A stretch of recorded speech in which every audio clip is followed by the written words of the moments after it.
everyone. Today we'll be covering one of the important topics, that is Delamanid, which is a newer anti-TB drug.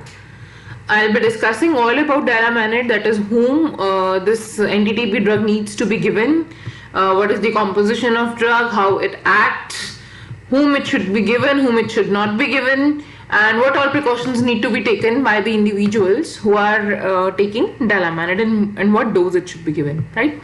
So beginning with the presentation on Delamanid, it is a nitro-imidazole compound, and it is basically a bactericidal drug which acts by blocking the synthesis of mycolic acid, which is required by TB bacilli to produce the cell wall, and thereby poisons the bacteria with nitric oxide.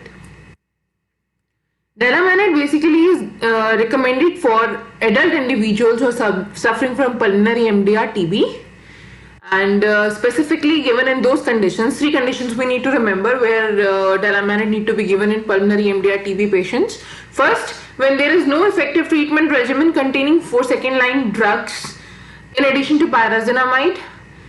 Secondly, when there is documented evidence of resistance to fluoroquinolone or second-line injectable drug in addition to multi-drug resistance. Thirdly, when there is high risk of poor outcomes, that is in individuals who are already having other comorbidities like kidney disease, liver disease, or any extended or advanced disease, or there is some drug intolerance, something like that. So patients who are at high risk of poor outcomes, and those who are having resistance to fluoroquinolones or second line injectables, and those in which 4 second line drugs cannot be added into their treatment regimen. In these cases, we need to use Delamanid. Also, I want to mention over here that it can also be given in 7 to 18 years old individuals also. Here we have mentioned adult patients with MDR TB, but it can also be given as per requirements in 7 to 18 years old individuals also.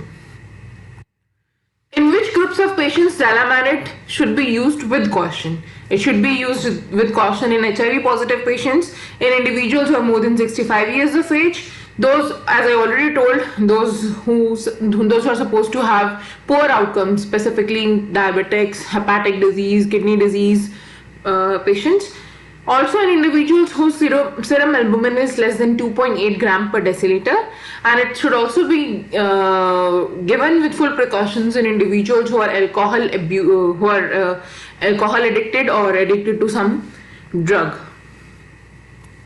Now, in what dose Delamanid should be given? It should be given in multi-drug resistant patients, as already told, and this drug need to be added for first 24 weeks. That is still 7 months it need to be added, and the dose should be, see, Delamanid comes in the form of 50 milligram tablet as shown in the very first picture. If you can see, it is a 50 milligram tablet, right? In the picture you can see it. So we need to give it 100 milligram, that is 2 tablets twice a day, and this is to be followed from week 0 to 24 treatment of MDR TB. 25 weeks onward, that is 7th month onward, this Delamanid need to be withdrawn, and the other optimized background regime, which is the WHO recommended regime, which was given during 0 to 24 weeks also, need to be continued. Now, what are the advice that need to be given to the patients who are consuming Delamanid? 3 points which you need to remember. One is Delamanid should be taken after proper meal. Khali pet, this medicine should not be taken. It should be taken after proper meal. Secondly, meal should not contain milk or milk products, and it should not be taken with any calcium containing substance because it inhibits the absorption of fluoroquinolones. Thirdly, large fatty meals should be avoided. If you are taking large fatty meals, not to take this medicine with or after fatty meals. A light diet and followed by Delamanid. Now, what are the contraindications of Delamanid? As told earlier, that it can be given to 7 to 18 years age group also, and to the adult MDR TB patients. It is contraindicated in less than 6 years children. It is also contraindicated in pregnant and lactating women. Thirdly, it is also contraindicated in people with cardiovascular disease, specifically if I talk about if QT interval is more than 500 milliseconds. if a patient is having history of Torsades de Pointes, or the patient is having cardiac ventricular arrhythmias.